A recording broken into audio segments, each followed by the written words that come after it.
Newton laws of motion के समापन समारोह की तरफ धीरे धीरे बढ़ रहे हैं। हम लास्ट टाइम बातें कर रहे थे स्ट्रिंग कंस्ट्रेंट की। शायद हमने कोई होमवर्क दिया था क्या? नहीं, कोई सवाल होमवर्क में नहीं दिया गया था। हम स्ट्रिंग कंस्ट्रेंट पे कुछ अच्छे सवाल देख रहे थे। स्ट्रिंग कंस्ट्रेंट, वेज कंस्ट्रेंट और टू लीव लॉग, इस तरह के तीनों कंस्ट्रेंट के बारे में खूब सारे सवाल वगैरह हमने सॉल्व किए थे। अच्छा भाई साहब, बहुत बढ़िया। और फिर सूडो फोर्स की जानकारी भी ली थी हमने कि किस तरह से न्यूटन साहब का सेकंड लॉ और first law and second law जो है नॉन इनर्शियल फ्रेम में फेल हो जाता है। उसके लिए हमें एक सूडो फोर्स को कंसीडर करना पड़ता है और वो सूडो फोर्स का क्या मैग्नीट्यूड होगा, क्या डायरेक्शन होगी और क्या उसका पॉइंट ऑफ एप्लीकेशन होगा, ये बातें हमने लास्ट टाइम देखी थी। और हमने ये भी थोड़ा थोड़ा फील किया था कि चीजों को, कोई भी सवाल को दोनों फ्रेम में सॉल्व किया जा सकता है। जैसे धरती माता के रेस्पेक्ट में बात करें तो अपन इनर्शियल फ्रेम मान के चलते धरती को, तो इनर्शियल और नॉन इनर्शियल दोनों फ्रेम में सॉल्व किया जा सकता है। लेकिन नॉन इनर्शियल फ्रेम में बैठ के चीजों को सॉल्व करना हमारे लिए थोड़ा आसान होता है। कई बार सूडो वूडो कंसिडर करके चीजें करना आसान होता है। कुछ ट्रेलर, कुछ बातें हमने देखी और धीरे धीरे आगे बढ़ेंगे तो आने वाले चैप्टर में भी आप यही पाएंगे कि नॉन इनर्शियल फ्रेम से कुछ सवालों को सॉल्व करना इजी होता है। तो सूडो फोर्स को लेना अपने लिए फायदेमंद सौदा साबित होता है। अच्छा भाई साहब, बहुत बढ़िया, बहुत शानदार। आज क्या करने वाले हैं? आज हम बातें करने वाले हैं कुछ वेइंग मशीन्स के बारे में बात करेंगे, वो पेंडिंग है। फिर स्प्रिंग को काटने पीटने की बातें, एक दो लेक्चर और बातें करेंगे। फिर अपना जो है न्यूटन साहब का ये न्यूटन लॉज ऑफ मोशन खत्म हो जाएगा। तो आइए शुरुआत करते हैं आज की। कहां से करें? लिफ्ट से कर लेते हैं। हेडिंग डाल दीजिए आप, लिफ्ट प्रॉब्लम। कौन सी वाली प्रॉब्लम? Lift problems. अच्छा, क्या है भाई साहब? कुछ नहीं है भाई, बहुत आसान है। जरा ध्यान से देखिए, हमारे पास एक लिफ्ट है। क्या है? एक लिफ्ट है। बहुत बढ़िया भाई साहब, ये अपना एक लिफ्ट बना दिया। पेन जी, आप तो चल नहीं रहे हैं, आप क्या बना? लिफ्ट है हमारे पास। क्या है? एक लिफ्ट है। बहुत बढ़िया भाई साहब, बहुत शानदार। इसमें आप खड़े हुए हैं। इसमें कौन है? आप यहाँ पे खड़े हैं। बहुत बढ़िया। और ये लिफ्ट जो है, मान लीजिए कि ये ऊपर का इस पे रोड़ा हो गया है, आप ये खड़े हैं और ये लिफ्ट जो है ऊपर की तरफ एक्सेलरेट हो रही है। मान लीजिए ए से ऊपर की तरफ एक्सेलरेट हो रही है। या फिर पहले ये पहला केस लेते हैं कि लिफ्ट रुकी हुई है। लिफ्ट क्या है? रुकी हुई है। लिफ्ट अगर रुकी हुई है तो अगर आप ध्यान से देखें तो धरती मतलब ये जो फ्लोर है वो आपके ऊपर नॉर्मल लगा रहा होगा ऐसे, और आप पे mg इधर लग रहा होगा, यानी नॉर्मल की वैल्यू हो जाएगी mg के बराबर, है ना। फिर एक दिन क्या किया हमने? फिर इसी लिफ्ट को ऊपर की तरफ एक्सेलरेट कर दिया है। ऊपर की तरफ मान लीजिए a मीटर पर सेकंड स्क्वायर से एक्सेलरेट कर दिया है। आप यहीं पे खड़े हैं। लिफ्ट अगर ए से एक्सेलरेट हो रही है तो आप भी एक्सेलरेट हो रहे होंगे। ऊपर नॉर्मल लग रहा होगा, नीचे mg लग रहा होगा। कौन बड़ा होना चाहिए? नॉर्मल की mg? नॉर्मल बड़ा होना चाहिए, यानी normal minus mg is equal to mass into acceleration. यहां से नॉर्मल आपके पास क्या आ गया है? mg प्लस ए। ये हमने धरती माता के रेस्पेक्ट में बात की। अगर आप चीटा के रेस्पेक्ट में बात करेंगे तो आपको ये रुका हुआ दिखाई देगा। ये आदमी आपको रुका हुआ प्रतीत होगा। इसके ऊपर नॉर्मल ऊपर लग रहा होगा, mg नीचे लग रहा होगा। एक और फोर्स आपको कंसीडर करना पड़ेगा क्योंकि चीटा जो है वो नॉन इनर्शियल फ्रेम में है और वो फोर्स क्या होगा इस एक्सेलरेशन का? अपोजिट डायरेक्शन में, यानी कि हमें इधर कंसीडर कर दीजिए। और ये रुका हुआ है, इक्विलिब्रियम में है चीटा के रेस्पेक्ट में, तो नॉर्मल किसके बराबर होना चाहिए? mg प्लस ए से। विद रेस्पेक्ट टू चीटा भी यही आंसर आया।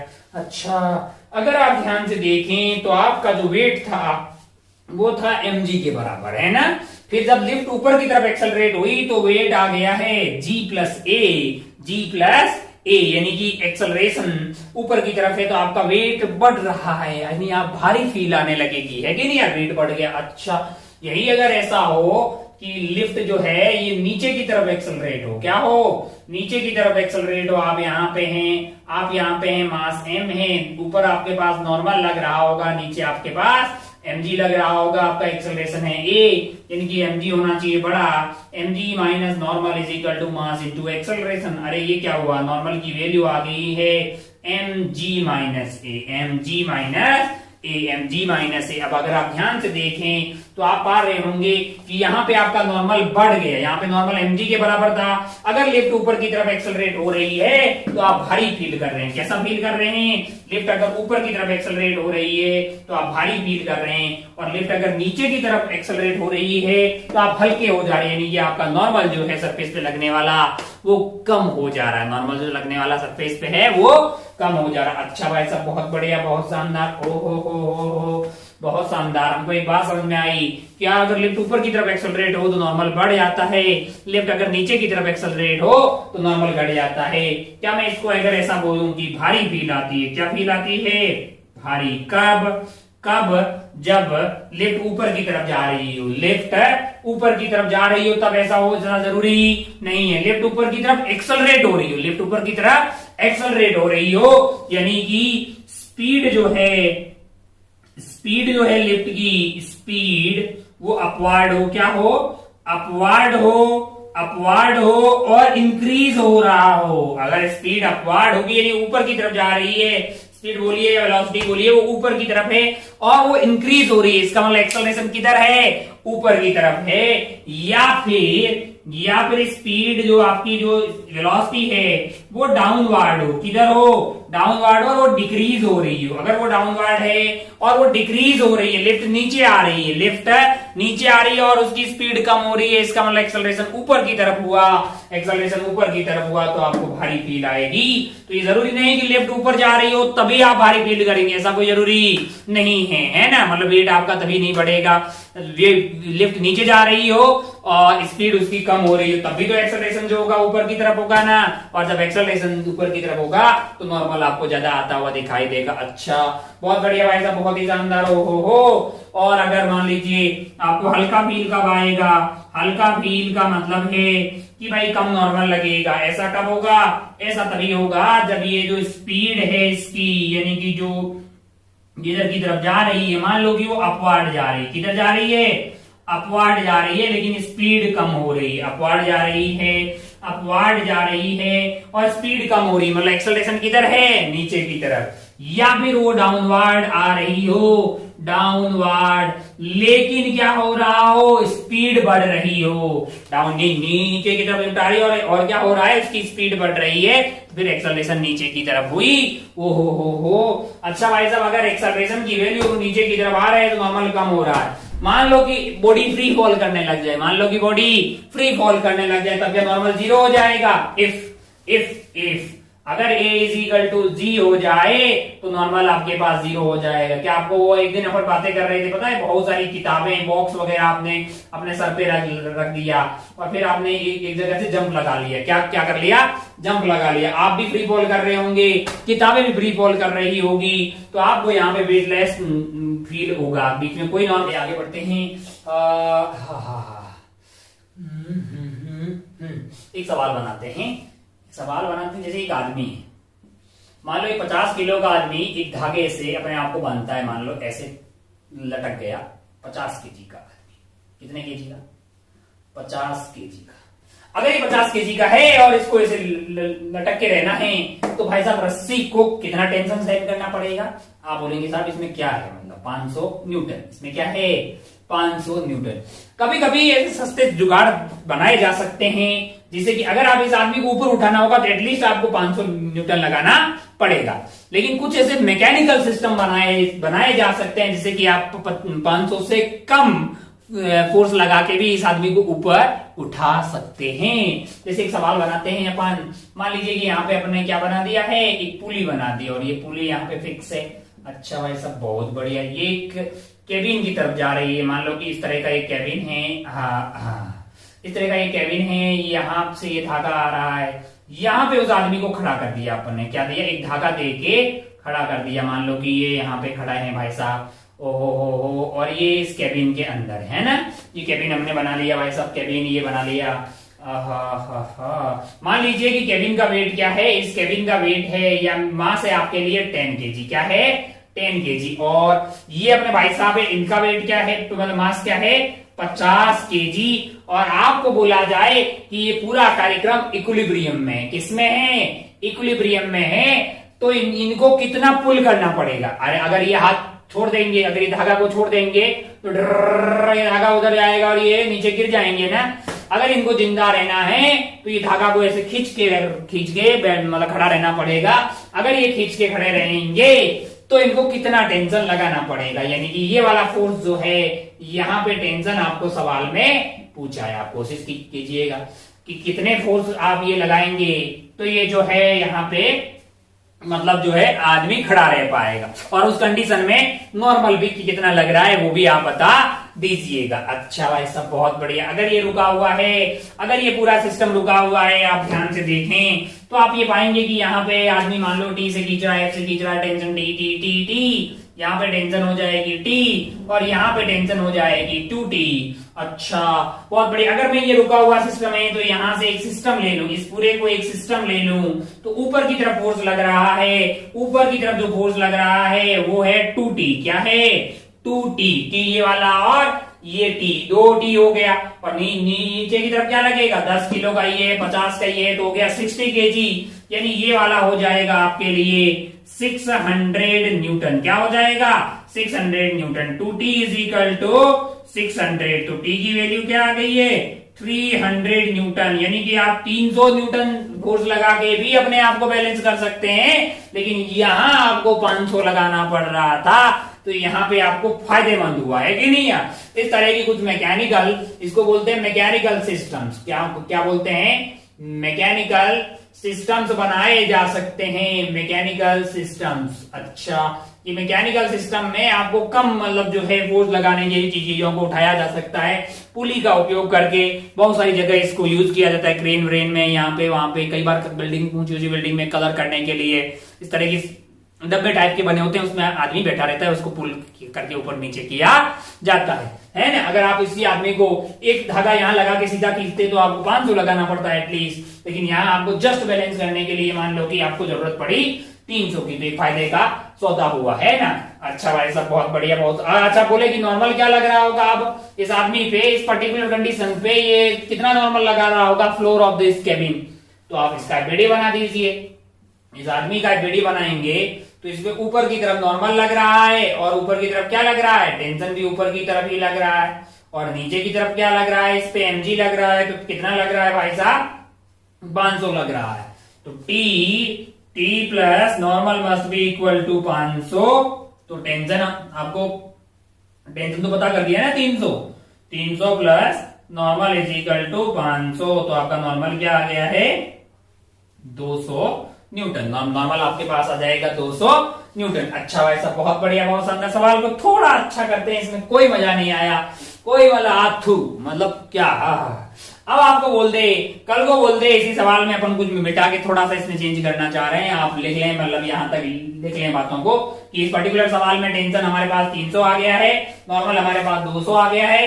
कल को आपको बोले कि ये सब तो ठीक है, एज इट इज है, और ये भाई साहब खींच रहे हैं, ये भाई साहब क्या कर रहे हैं, खींच रहे हैं। उससे क्या हो रहा है कि ये पूरा जो सिस्टम है, ये जो पूरा सिस्टम है वो ऊपर की तरफ एक्सेलरेट हो रहा है, और ये ऊपर की तरफ मान लीजिए कि एक्सेलरेट हो रहा है 2 मीटर पर सेकेंड स्क्वायर। कैसे एक्सेलरेट हो रहा है 2 मीटर पर सेकेंड स्क्वायर से। तो इस वाली कंडीशन में टेंशन बताइए एंड नॉर्मल बताइए, टेंशन बताइए और नॉर्मल बताइए। कब, जब ये पूरा का पूरा सिस्टम ऊपर की तरफ एक्सेलरेट हो रहा है 2 मीटर पर सेकेंड स्क्वायर की रेट से। अच्छा बहुत बढ़िया भाई साहब, बहुत ही शानदार। ये है टेंशन टी टी टी, तो हमने कहा इस बार इक्विलिब्रियम नहीं है, ऊपर की तरफ एक्सेलरेट हो रहा है, तो इस पूरे को सिस्टम मान लिया। ऊपर की तरफ क्या लग रहा है, ऊपर की तरफ लग रहा है 2t, और टोटल मास इसका कितना हो जाएगा 60 kg। ये क्या है 60 kg। अच्छा भाई साहब नीचे क्या लग रहा होगा, मैंने कहा नीचे लग रहा होगा 600। अब ये 2t इज इक्वल टू 600 नहीं है, 2t बड़ा है, तो 2t minus 600 that is equal to 60 into acceleration जो कि आपको दिया हुआ है 2, यानी आपका हो गया है 2t माइनस 600 प्लस 120, यानी 2t इज इक्वल टू क्या हो गया है आपके पास, हो गया है ये 720। क्या हो गया है 720। तो t आपका कितना हो जाएगा, t आपका हो जाएगा 360 न्यूटन। इतना टेंशन आपको लगाना पड़ेगा। अगर आप इतने टेंशन से इसको खींचेंगे तो आप डिब्बा सहित ऊपर की तरफ एक्सेलरेट हो जाओगे 2 मीटर पर सेकेंड स्क्वायर। अच्छा भाई साहब बहुत बढ़िया, बहुत शानदार। इस पर्टिकुलर केस में नॉर्मल क्या कितना होगा, बहुत ही आसान। अब इस पे कितना नॉर्मल लग रहा होगा ये पता करना कोई टफ चीज है क्या, नहीं है टफ। ऊपर इस पे क्या लग रहा होगा टेंशन, टेंशन की वैल्यू क्या है 360 है, और क्या लग रहा होगा नॉर्मल लग रहा होगा। नीचे क्या लग रहा होगा आदमी पे, सिर्फ आदमी की बात कर रहे हैं, नीचे की तरफ क्या लग रहा होगा 500। इसका एक्सेलरेशन क्या है, ऊपर की तरफ है, कितना है 2 मीटर पर सेकेंड, वही होगा। तो normal plus 360 minus 500 must be equal to, इसका मास क्या है भाई साहब 50 है, एक्सेलरेशन क्या है 2 है ना। तो ये आपके पास हो गया है मान लो कि भाई ये 100 हो गया है, नॉर्मल आपके पास हो गया नॉर्मल, और ये हो गया है आपका minus of 140, minus of 140 is equal to 100, तो नॉर्मल आपके पास क्या आ गया है 240 न्यूटन। अच्छा भाई साहब बहुत बढ़िया, बहुत शानदार हो। चलिए भाई साहब बहुत बढ़िया, तो ये 240 न्यूटन जो है आपका नॉर्मल आ गया, बहुत शानदार। अच्छा बहुत बढ़िया, आगे बढ़ते हैं और कुछ और सवाल ऐसे देखते हैं। तो कुल मिला के आपको समझ में आ गया कि मतलब जो इस तरह का मैकेनिकल सिस्टम बनाने से, पुली का उपयोग करने से फायदे का सौदा होता है, हमारे लिए क्या होता है एक फायदे का सौदा होता है। कुछ सवाल और देखते हैं, फिर अपन आगे बढ़ते हैं मशीन एंड स्प्रिंग बैलेंस की तरफ। यार कितना खराब हो जा रहा है। चलिए अपन ने 2 फोटो बना दिए। इसमें क्या है कि मासलेस प्लेटफॉर्म है जिसपे एक भाई साहब खड़े हैं जिनका मास है 80 kg। अगर इनको सिर्फ उठाना होता तो ऊपर मिनिमम फोर्स लगाना पड़ता जस्ट लिफ्ट करने के लिए 800 न्यूटन। देखते हैं कि अपने आप को कितने फोर्स से बैलेंस कर लेते हैं। आपको ये बोला गया कि पूरा सिस्टम जो है इक्विलिब्रियम में, किसमें है इक्विलिब्रियम में। इसका मतलब ये है कि भाई साहब ये सिस्टम सारा रुका हुआ है, तो बताइए कि वो आदमी कितने फोर्स से इसको खींच रहा होगा। एक मिनट, आपको समझ में तो आता है ना कि सवाल क्या है। आप बता लग रहा है मास्टर फोटो बनाता है फिर उत्तर लिखता है, पता ही नहीं चलता है कि सवाल क्या है ना। ऐसा तो नहीं है ना भाई साहब, समझते हैं मतलब सवाल वगैरह पता लगना चाहिए।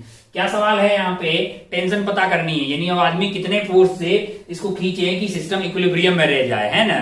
चलिए भाई साहब बहुत बढ़िया, तो हमने कहा टी से खींच लीजिए, कितने से खींचिएगा टी से खींच लीजिए। मतलब ये फोर्स टी है तो यहाँ पे टेंशन आपके ऊपर यहाँ पे लग गया टी, यहाँ पे टी है तो यहाँ पे क्या हो जाएगा, यहाँ पे हो जाएगा 2t, यहाँ पे 2t, यहाँ पे क्या होगा 2t, है ना। यहाँ पे 2t 2t 2t 2t, तो यहाँ पे क्या हो गया है 4t, यहाँ पे क्या हो गया है 4t। अब अगर ये सिस्टम इक्विलिब्रियम में है, अगर ये सिस्टम इक्विलिब्रियम में है तो ऊपर की तरफ लगने वाला और नीचे की तरफ लगने वाला फोर्स सेम सेम होना चाहिए। ऊपर की तरफ लगने वाला और नीचे की तरफ लगने वाला फोर्स क्या होना चाहिए, सेम सेम होना चाहिए। अच्छा बहुत बढ़िया भाई साहब, बहुत ही शानदार। ओहो, अब अगर आप ध्यान से देखें तो मैंने क्या किया है, यहां से सिस्टम ले लिया। मैं यहां से क्या क्यों ले रहा हूं मैं आपको बता रहा हूं। अगर मैं यहां से सिस्टम ले लूंगा तो मेरे लिए एक्सटर्नल फोर्स सिर्फ ये और नीचे का mg रह जाएगा, क्योंकि इन दोनों के बीच में एक नॉर्मल लग रहा होगा। लेकिन इस पूरे को मैंने सिस्टम ले लिया तो एक इंटरनल फोर्स लग गया। इस पे n ऊपर लगेगा, इस पे n नीचे लगेगा, नेट फोर्स क्या हो जाएगा 0। तो मैंने ब्लू वाले बॉक्स को पूरा एक सिस्टम मान लिया है।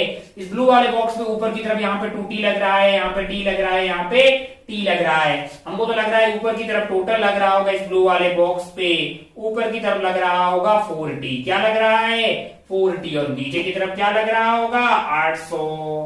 तो t की वैल्यू क्या आ गई 4t इज इक्वल टू 800। तो t आपके पास क्या आ गया है 200 न्यूटन। यानी ऐसे ये आदमी ने अपने वेट को कैसे बैलेंस कर लिया यार, सिर्फ 200 न्यूटन का उपयोग करते हुए बैलेंस कर लिया, है ना। ये एक मैकेनिकल सिस्टम बनाया गया जिससे कि क्या हो, आपको 2 पुल्ली और 2 धागों की जरूरत पड़ी, एक प्लेटफॉर्म की जरूरत पड़ी, है ना। और आप इसने अपने वेट को 200 न्यूटन से बैलेंस कर लिया। वैसे अगर सीधा लगाते तो आपको 800 की जरूरत होती, लेकिन आपने उसको mechanical equivalent system, mechanical system बना के उसको सस्ते में निपटा दिया, यानी 200 से ही बैलेंस कर लिया, है ना। आपको ये समझ में आया नहीं सिस्टम ऐसा क्यों लिया है। ये टेंशन टी ऊपर, ये टेंशन टी ऊपर 2t 4t, नीचे की तरफ इसका हो जाएगा mg एक्सटर्नल, यानी कि 800, 4t is equal to 800, t is equal to 200, है ना। अच्छा मैं सिर्फ आदमी को लेता तो फिर नॉर्मल भी लेना पड़ता। अच्छा अब आपको पूछे कि इस आदमी पे नॉर्मल क्या लग रहा है, फिर आप आदमी का एफपीडी बनाए। अब आप आदमी का एफपीडी बनाएंगे तो आदमी पे ऊपर की तरफ क्या लग रहा होगा, नॉर्मल लग रहा होगा, और ऊपर की तरफ क्या लग रहा होगा, टेंशन लग रहा होगा। लेकिन टेंशन की वैल्यू तो क्या है 200 है। नीचे की तरफ क्या लग रहा होगा, मैंने कहा नीचे लग रहा होगा 800, यानी 200 plus normal is equal to 800। तो नॉर्मल आपको क्या आ गया है 600 न्यूटन आ रहा है ना। और ऐसे अगर आप प्लेटफॉर्म पे खड़े रहते तो आपके नॉर्मल क्या लग रहा होता 800, लेकिन ऊपर खींचने की वजह से ऊपर ये टेंशन उसको खींच रही होगी, है ना। आपको अजीब लग रहा होगा कि ऐसा ये नीचे खींच रहा है टेंशन इसको खींच रही है। मैंने कहा टेंशन की तो प्रॉपर्टी यही है ना यार, टेंशन चीजों को खींचता है। अगर अच्छा, बहुत बढ़िया भाई साहब, नॉर्मल की वैल्यू आ गई है आपको 600 न्यूटन, बहुत शानदार। सेम टाइप का ही यहाँ पे ऐसे टाइम पास हजारों सवाल बनाए जा सकते हैं। एक प्लेटफॉर्म है जिसका वेट है 25 केजी। कितना है? 25 केजी। उस पे एक आदमी है जिसने धागे को पकड़ रखा है। आदमी का मास 125 केजी आपको दिया हुआ है। और सवाल में इंफॉर्मेशन ये है कि ये जो प्लेटफॉर्म और पूरा सिस्टम है, आदमी ऐसे जैसे खींच रहा है धागे को, ऊपर की तरफ प्रस्थान कर रहा है स्टेडी वेलोसिटी से। किससे? स्टेडी वेलोसिटी, ऐसी वेलोसिटी जो कांस्टेंट रहे। यानी स्टाइल मार के क्या बोला है? एक्सेलरेशन क्या है? एक्सेलरेशन 0 है। एक्सेलरेशन 0 है तो ऊपर की तरफ लगने वाला फोर्स और नीचे की तरफ लगने वाला फोर्स क्या होना चाहिए? सेम होना चाहिए, है ना। ऊपर जा सकता है, यूनिफॉर्म वेलोसिटी जा रहा है, इसका मतलब क्या है? ऊपर की तरफ यूनिफॉर्म वेलोसिटी जा रहा है, कोई एक्सेलरेशन नहीं है। अगर कोई एक्सेलरेशन नहीं है तो फिर नेट फोर्स 0 होना चाहिए। अब सिस्टम कहां से ले? तो बोले तो सिर्फ आदमी आदमी और ये बना दो, अबे नॉर्मल आ जाएगा ना यार। इस तरह से लोग नॉर्मल जो है वो ना आए, यानी बीच में इस पे नॉर्मल और इसका नॉर्मल कैंसिल आउट हो जाए, ऐसा कुछ सिस्टम ले लेते। इस पूरे सिस्टम पे ऊपर की तरफ क्या लग रहा होगा? मैंने कहा मान लीजिए कि यहाँ की टेंशन क्या है? टी है, तो यहाँ पे क्या हो गया? टी टी टी ऊपर लग रहा होगा टी, ये हो गया आपका टी। और ये अगर टी टी है तो यहाँ पे 2t हो जाएगा। खैर हमें इसमें इंटरेस्टेड नहीं है। हमारे एक्सटर्नल फोर्सेस की बात करें तो टी टी टी, 3t ऊपर की तरफ लग रहा होगा और नीचे की तरफ क्या लग रहा होगा? इसका मास है, इसका मास है, यानी कि ऊपर की तरफ। अगर आप ध्यान से देखेंगे तो आप ये पाएंगे इस ब्लू वाले बॉक्स पे ऊपर की तरफ लग रहा होगा 3t। क्या लग रहा होगा? 3t। और टोटल मास आपके पास क्या हो गया है? 150। यानी नीचे की तरफ क्या लग रहा होगा? 15000 है कि नहीं? 3t की वैल्यू क्या आनी चाहिए? 3t is equal to 1500। t की वैल्यू आ गई आपके लिए 500 न्यूटन। क्या आ गई है? 500 न्यूटन। अच्छा भाई साहब, बहुत बढ़िया, बहुत शानदार। इनको 500 न्यूटन फोर्स लगाना पड़ेगा, जिससे कि क्या होगा कि ये पूरे सिस्टम को बैलेंस किया जा सकता है कि नहीं यार? अच्छा भाई साहब, बहुत बढ़िया, बहुत ऐसा कितना खींचना पड़ेगा, है ना। ऊपर की तरफ ये टी हो गया, टी हो गया, टी हो गया, 3t हो गया। नीचे की तरफ जो है इसका mg यानी 250 और इसका ये 125 kg का है, यानी 125 प्लस 25 हो गए 150, 150 इंटू 1500 न्यूटन। तो 3t is equal to 1500, t is equal to 500 newton. अच्छा, कोई आपको बोले इस वाले कंडीशन में नॉर्मल क्या लग रहा होगा? इस वाले, और ये ऊपर की तरफ प्रस्थान कर रहा है ना यूनिफॉर्म वेलोसिटी से। अच्छा, एक्सेलरेशन दिया होता तो अबे कुछ नहीं, 3t minus 500 is equal to 150 into जो एक्सेलरेशन दिया होता वो कर देते हैं कि नहीं? जैसे दो दिया होता सवाल में, एक्सेलरेशन देता 2 metre per second square. 3t minus 1500 is equal to 150 into 2 metre per second square. तो सॉल्व करके टेंशन आ जाता। अब टेंशन आ जाए तो नॉर्मल इन दोनों के बीच में लगने वाला नॉर्मल पता करना कोई टफ चीज हमारे लिए नहीं है। किसका एफबीडी बनाएंगे? या आदमी का एफबीडी बना देंगे। आदमी का एफबीडी कहां बनाए? या बना लेते हैं। जैसे इस पर्टिकुलर केस में ये ऊपर की तरफ इन पे लग रहा होगा, 500 न्यूटन। नीचे क्या लग रहा होगा? नीचे इन पे लग रहा होगा 1250 न्यूटन, है कि नहीं यार? अच्छा, और क्या लग रहा होगा? मैंने कहा ऊपर नॉर्मल लग रहा होगा। नॉर्मल की वैल्यू क्या होगी? तो खुद ही बोल देगा कि 1250 माइनस 500, है कि नहीं यार? अच्छा भाई साहब, बहुत बढ़िया, बहुत शानदार। हो तो ये 750 न्यूटन आ गया। क्या आ गया है? 750 न्यूटन। 500 और 750 हो गया आपके पास 1250। तो 750 न्यूटन का नॉर्मल उस पर लग रहा है। अच्छा भाई साहब, बहुत बढ़िया, बहुत शानदार, बहुत ही हल्के किस्म के सवाल थे। जस्ट मैं आपको बताना चाह रहा था कि ऐसे मैकेनिकल इक्विवेलेंट बनाए जा सकते हैं, इसमें पुलीज और स्प्रिंग का यूज करके आप अपने से ज्यादा वेट की चीजों को भी बैलेंस कर सकते हैं। है ना कि नहीं यार? अलग अलग तरीके से अलग अलग तरह के सवाल बनाए जा सकते हैं, कोई बहुत ज्यादा टफ चीज नहीं है। अब थोड़ा सा अपन चाहते हैं कि कुछ एक और चीज देखें। हेडिंग आप डाल दें, मतलब जो मेजरमेंट ऑफ वेट वगैरह की बात करें अपन, तो वो मेजरमेंट ऑफ वेट के बारे में बात करना चाह रहे हैं अपन बात करना चाह रहे हैं वेइंग मशीन और स्प्रिंग बैलेंस के बारे में, है ना। तो हेडिंग डाल दें आप, spring balance and weighing machine. चलिए, बोर्ड हो गया चकाचक। हाँ, हेडिंग डालते हैं, हेडिंग डालते हैं, नोट लिख दें। छोटी सी चीज है, बहुत आसान, आपको तुरंत समझ में आ जाएगी। नोट, जैसे अगर अब अपन स्प्रिंग बैलेंस की बात करें, किसकी बात करें? Spring balance. कभी आपने देखा होगा यार, कांदे, प्याज, आलू वगैरह खरीदने जाते हो, दुकान के ऊपर इस तरह से एक, मतलब ज्यादा वेट, अगर आप ज्यादा खरीदने गए होंगे तो इस तरह का बाहर जो स्प्रिंग बैलेंस दिखाते हैं आपको, इस तरह का होता है।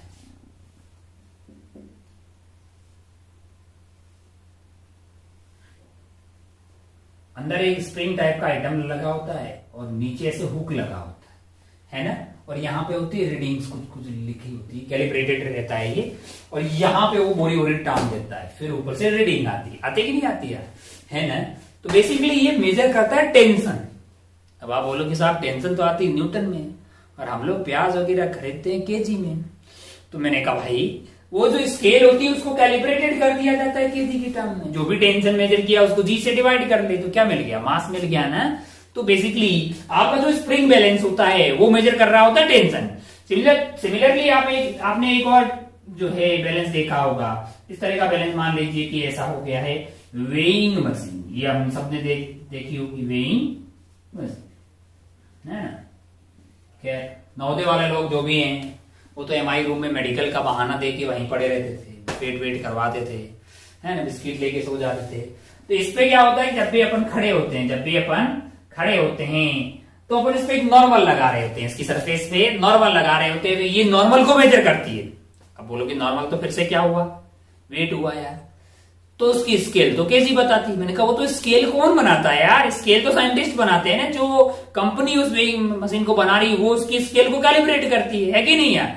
तो वो लोग जैसे जहां पे 100 न्यूटन आना चाहिए उसको जी से डिवाइड किया 10 से, वहां पे क्या लिख देते हैं 10 केजी, है कि नहीं है। अच्छा तो हमें समझ में आया कि बेसिकली स्प्रिंग बैलेंस जो है वो टेंशन को मेजर करता है और वेइंग मशीन जो है वो नॉर्मल को मेजर कर रही होती है, ये नॉर्मल को और ये टेंशन को। अच्छा अच्छा अच्छा अच्छा, नोट का फर्स्ट पॉइंट लिखते हैं, for hanging bodies, for hanging bodies tension gives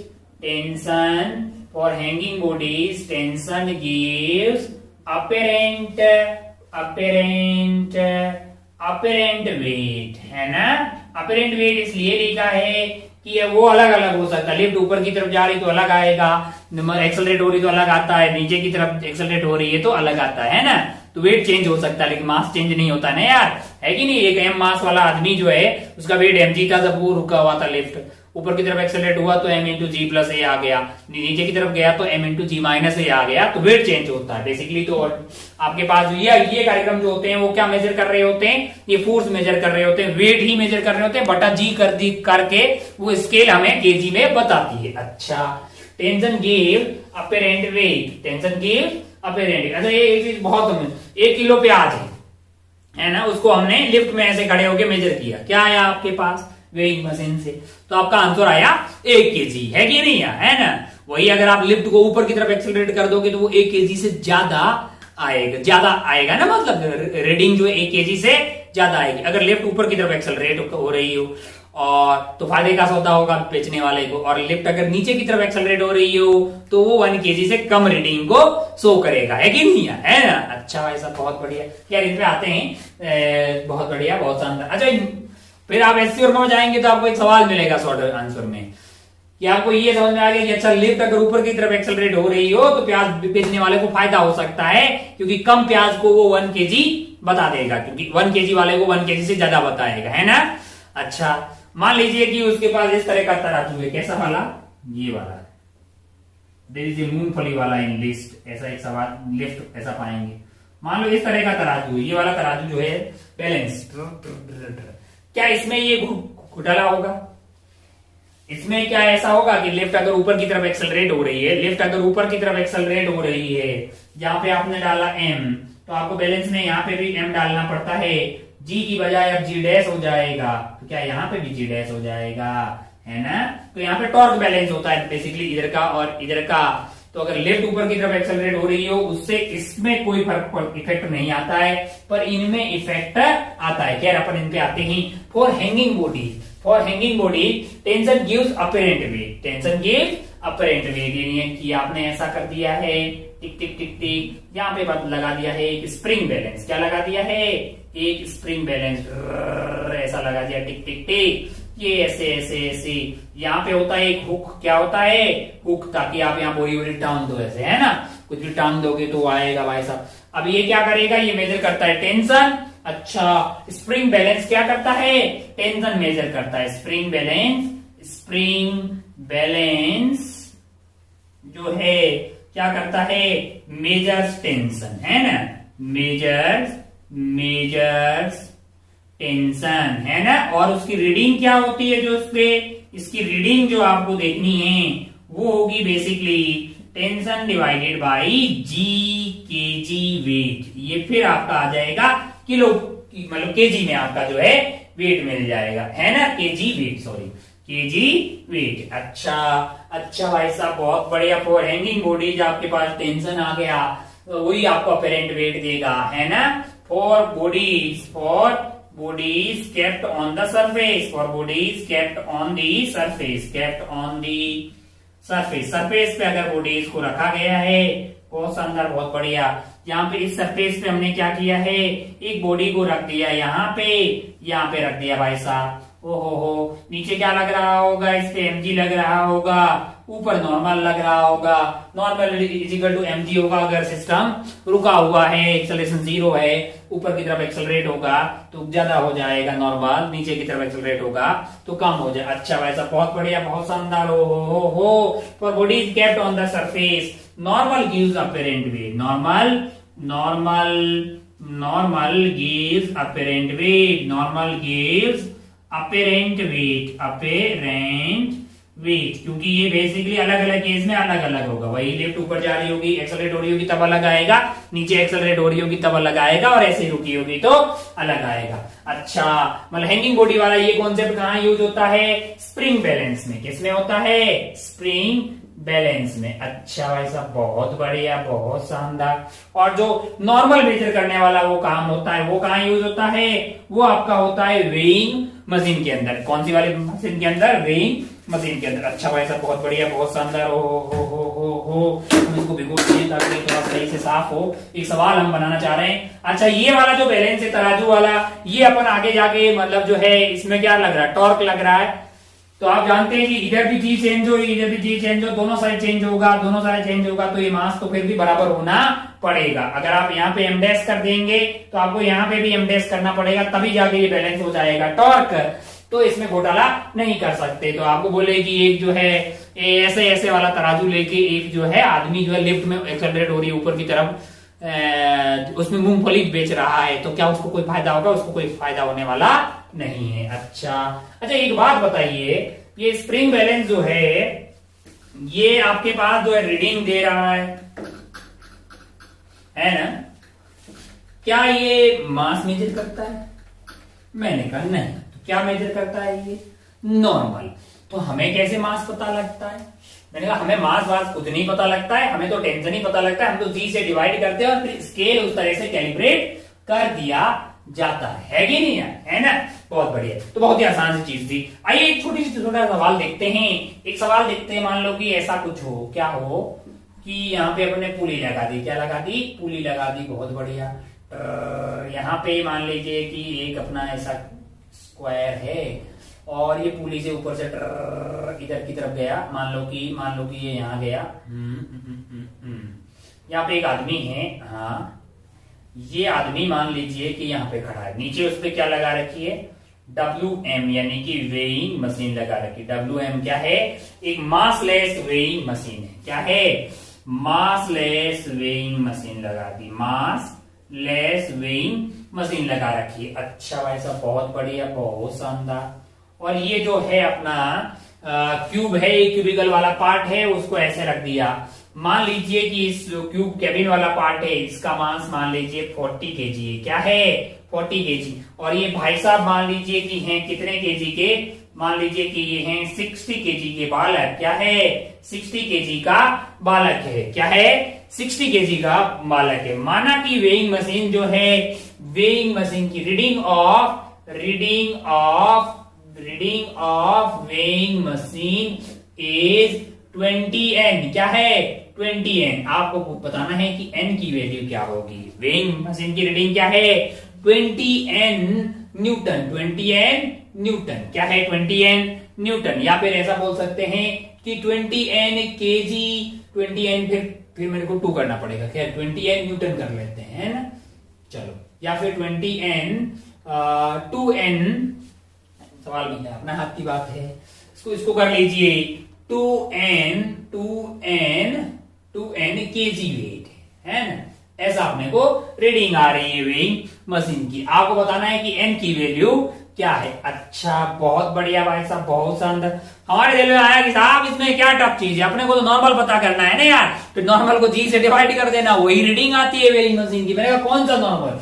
मैंने कहा ये वाला भाई साहब, इंसान और वेइंग मशीन के बीच वाला नॉर्मल। अच्छा, नॉर्मल कैसे पता करेंगे?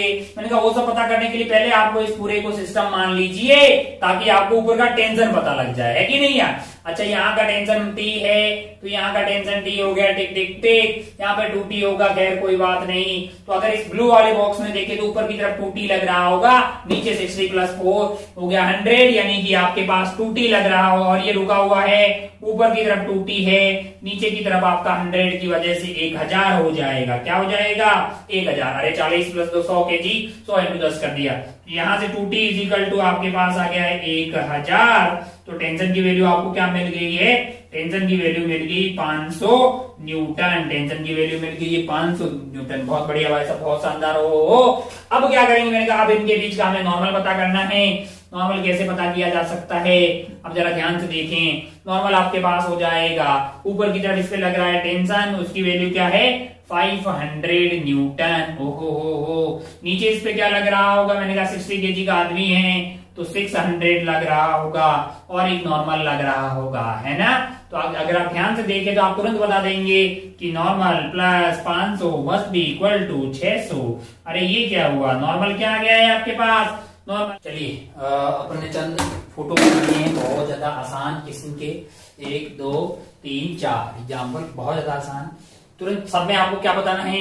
रीडिंग ऑफ वेइंग मशीन यहाँ बताना है, रीडिंग ऑफ स्प्रिंग यहाँ बताना है। अच्छा, यहाँ ब्लॉक तो मैंने बनाया ही नहीं। ओहो, 10 किलो का ब्लॉक है, बहुत बढ़िया भाई साहब। एक वेइंग मशीन रखी हुई, उस पर एक आदमी खड़ा है, आदमी का वेट है, मतलब मास है 50 kg, और लिफ्ट है, ऊपर की तरफ एक्सेलरेट हो रही है 5 मीटर/सेकंड²। आप बोलोगे क्यों ऐसा टाइम पास करवा रहे हो यार, बहुत आसान है। फिर भी बहुत आसान है, फिर भी अपन 1 2 बना लेते हैं ताकि आपकी आत्मा को शांति हो।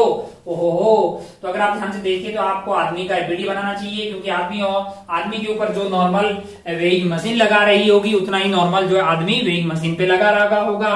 तो इसके ऊपर नॉर्मल हो जाएगा ऊपर की तरफ, नीचे इस पे mg लग रहा होगा, यानी कि लग रहा होगा 500, और कोई फोर्स आदमी पे लग रहा है। मैंने कहा नहीं, कौन बड़ा होना चाहिए? मैंने कहा normal minus 500 must be equal to mass into acceleration. Mass है इसका 50 और एक्सेलरेशन है 5। ओहो, नॉर्मल की वैल्यू आ गई 500 + 250, 500 + 250 यानी कि 750 न्यूटन। रीडिंग क्या होगी भाई साहब? रीडिंग आपकी हो जाएगी 750 डिवाइडेड बाई 10, यानी कि 75 kg। ओहो, लिफ्ट अगर एक्सेलरेट हो रही है ऊपर की तरफ तो वेइंग मशीन बोल रही है कि नहीं, ये तो 50 किलो वाले भाई साहब जो हैं वो 75 किलो के हैं कि नहीं। पतले लोग होंगे जो भी हैं, वो ऊपर एक्सेलरेट होने वाली लिफ्ट में जाके वेइंग मशीन के ऊपर खड़े होके अपना वेट करवाएं, वेट बढ़ जाएगा। वाह, आथू जोक। आगे बढ़ते हैं। बहुत बढ़िया, बहुत सुंदर। हो यहाँ पे लगाया हुआ है स्प्रिंग ब्लॉक, और ये है 10 kg। तो इतना आसान है ना कि मान लो कि ये 10 kg है, नीचे इस पे 100 न्यूटन लग रहा होगा, तो यहाँ पे टेंशन क्या होगा? अभी तक हमारे पास ये जो भी कार्यक्रम है वो सारे कैसे हैं? मासलेस है। क्या है? मासलेस है। तो इसमें टेंशन क्या आ जाएगा? 100 न्यूटन। अगर टेंशन 100 आ जाएगा तो रीडिंग आ जाएगी 100 डिवाइडेड बाई 10, यानी कि 10 kg। क्या आ जाएगी? 10 kg। अच्छा भाई साहब, बहुत बढ़िया, बहुत शानदार। हो। अब अगर आप ध्यान से देखें तो आपने बोला इसकी रीडिंग आ गई 10 kg। मैं क्या कर रहा हूँ? थोड़ा सा चेंज कर रहा हूँ। आपने इसको 10 kg बोला, अपन ने क्या किया कि यहाँ पे स्प्रिंग लगा दी। क्या? स्प्रिंग बैलेंस लगा दिया, और इधर क्या किया है? जरा ध्यान से देखें। मान लो कि इधर की तरफ ऐसे पुली गई, और यहाँ पे एक ब्लॉक रख दिया 10 kg का। क्या रख दिया है? 10 kg का। और यहाँ पे मान लीजिए कि पीछे जो है इसको अपन यहाँ पे फिक्स कर देते हैं, यहाँ पे फिक्स है मान लो। तो आप क्या बोलोगे साहब कि ये पुली होगी ऐसे, ये है 10 kg का, तो टेंशन आ जाएगी 100 और डिवाइड बाई कर देंगे 10, तो रीडिंग क्या आ जाएगी आपके लिए? 10 kg, है ना। तो इस वाले केस में भी रीडिंग आपकी 10 आएगी। लेकिन कल को अगर मैंने ऐसा कुछ कर दिया, कैसा कर दिया कि यहां से ये गया पुली के ऊपर और इधर रख दिया 10 kg, इधर भी है 10 kg और इधर भी है 10 kg। अब बताइए कि इसकी रीडिंग क्या होगी। अब आपको लग रहा होगा कुछ अलग आएगी, नहीं, ये 10 है, ये 10 है, बैलेंस हो जाएगा। टेंशन यहाँ पे 100, यहाँ पे भी 100। अब भी टेंशन क्या रहेगी, 100 न्यूटन रहेगी। तो रीडिंग अब भी आपके पास 10 kg ही आएगी। रीडिंग अब भी इसकी क्या आएगी, 10 kg। अच्छा, बहुत बढ़िया भाई साहब, बहुत ही शानदार। हो इस बार 3 और 2 यहाँ पे लगा रखा है, वही पुली से पास हो रहे हैं। तो हमारा अल्टीमेट मकसद क्या है, यहाँ की टेंशन प्राप्त करना। अब आप ध्यान से देखो तो ये ऊपर की तरफ एक्सेलरेट हो रहा होगा ए से, ये नीचे की तरफ एक्सेलरेट हो रहा होगा ए से। अच्छा 3 और 2, तो ये मतलब जो है, सॉरी ये ऊपर की तरफ कैसे होगा, ये नीचे की तरफ और ये ऊपर की तरफ। गजब नींद आ रही है आज हमको। आज 30 माइनस नहीं, कितना टाइम हो गया, 30 माइनस 20। अरे 30 खींचने वाला, 20 रोकने वाला, यानी 10 नेट फोर्स हो गया है 10 डिवाइडेड बाई 2। एक्सेलरेशन तो मैं बड़ी फास्ट तरीके से निकाल दूंगा।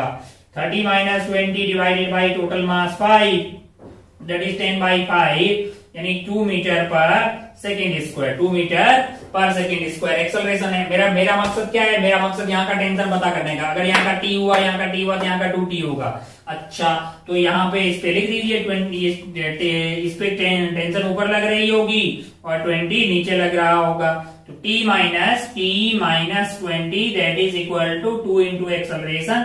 एक्सेलरेशन इज 2, यानी t की वैल्यू आ गई 24 न्यूटन। क्या आ गई है, 24 न्यूटन, यानी ये 4 हो गया प्लस 20। अगर t 24 है तो यहाँ का टेंशन हो जाएगा 2t, दैट इज 48 न्यूटन। क्या हो जाएगा, 48 न्यूटन। तो रीडिंग आपकी क्या हो जाएगी, 48 डिवाइडेड बाई 10, यानी कि 4.8 kg में है कि नहीं यार, 4.8 kg आपके पास रीडिंग आएगी। अच्छा यहाँ पे देखिए कि जैसे इसमें 10 था तो रीडिंग 10 ही आई, लेकिन मैंने इसको 20 कर दिया है। तो अब क्या होगा, मैंने कहा अब ये इधर की तरफ एक्सेलरेट होगा और ये जो है ऊपर की तरफ भागने लग जाएगा। कुल मिला के बात ये कि आपको टेंशन पता करना है। भाई टेंशन बटा जी कर दियो, आपको अंत तो दिखाई देगा।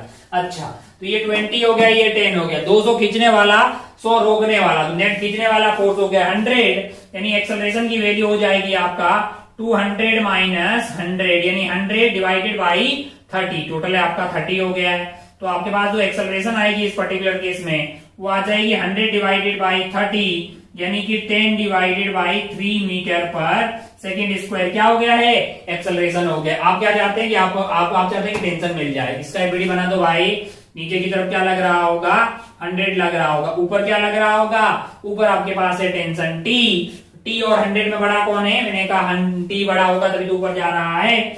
t minus 100 that is equal to mass into acceleration, यानी कि 10 इंटू 10 बाई 3। तो आपके पास टेंशन हो गया है 100 प्लस 100 डिवाइडेड बाई 3, तो 300 प्लस 400 बटा 3 है कि नहीं यार। और रीडिंग आपसे पूछा जाएगा तो आप 10 से डिवाइड कर देंगे, यानी 40 बटा 3 kg। बहुत बढ़िया भाई साहब, बहुत ही शानदार, बहुत ही खूबसूरत। कुल मिला के कहने और समझाने का तात्पर्य ये है कि आपको क्या करना है, बेसिकली टेंशन पता कर देना है। क्या पता कर देना है, टेंशन पता करने का। सवाल और देखते हैं, आगे बढ़ते हैं और कुछ बातें करते हैं।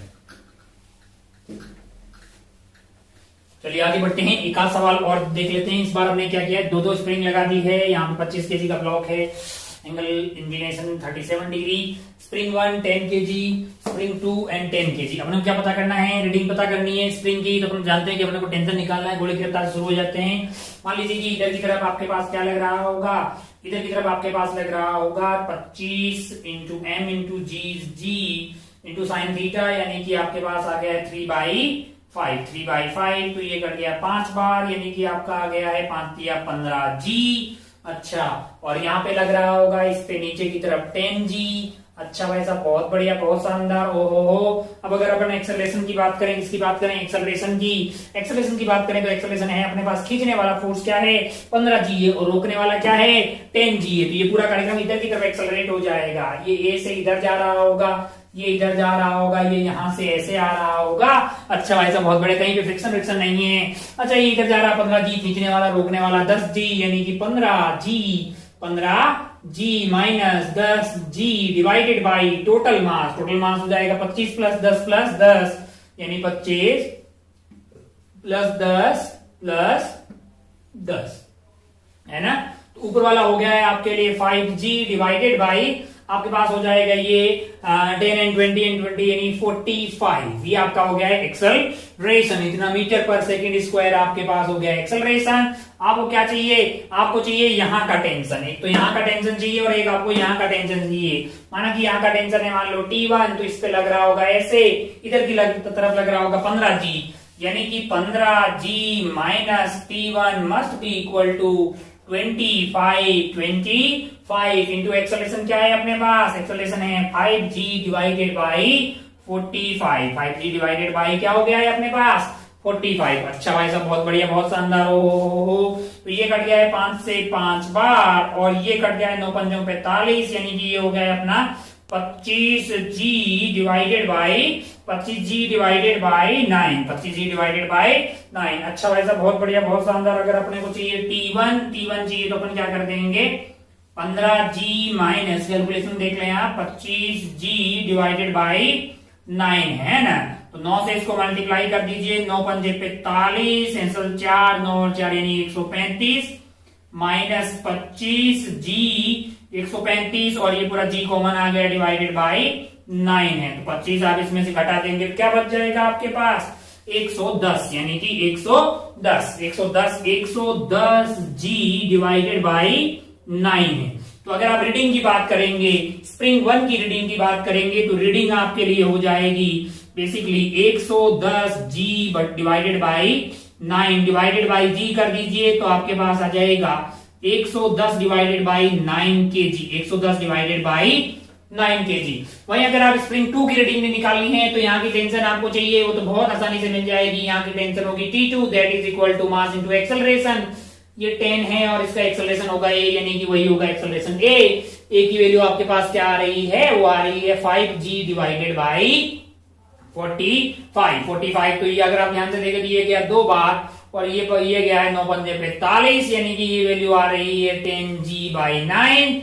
अच्छा और रीडिंग की बात करेंगे, रीडिंग R2 तो वो आपके पास आ जाएगी 10g divided by 9 divided by g, तो g से g कट जाएगा भाई साहब, आपके पास आंसर आएगा 10 बाई 9 g kg है ना, इतना kg रीडिंग आएगी आपके पास स्प्रिंग 2 वाले की। अच्छा भाई साहब बहुत बढ़िया, बहुत ही शानदार, खूबसूरत, अपने खूब सारे ऐसे सवाल सॉल्व किए हैं। अगले वाले क्लास में अपन स्प्रिंग के कट वाले सवाल और स्प्रिंग के बारे में और अच्छे सवाल सॉल्व करेंगे। आज के मतलब ज्यादातर सवाल बहुत ही इजी टाइप के थे, लेकिन स्प्रिंग ब्लॉक के मतलब स्प्रिंग के वेइंग मशीन के खूब सारे सवाल आते हैं तो हमने उनके बेसिक कॉन्सेप्ट समझ लिए कि बेसिकली जो है एक नॉर्मल मेजर करता है तो एक आपका जो करता है टेंशन मेजर कर, दोनों से ही हमें अपरेंट वेट मिलता है। वो जरूरी नहीं कि ओरिजिनल हो, मान लो रुके हुई कंडीशन में एक्सेलरेट हो रहा होगा ऊपर की तरफ लिफ्ट वगैरह तो आपको वेट कुछ और दिखाई देगा, आता हुआ दिखाई देगा, अगर डीएक्सेलरेटेड होगा तो कुछ अलग आता हुआ दिखाई देगा। फिर ऐसे खूब सारे सवाल, जैसे मान लो कि ऐसे लॉजिकल सवाल बनाए जा सकते हैं कि मान लीजिए कि जैसे एक तो हमने ऐसे ही बता दिया कि मूंगफली वाला है,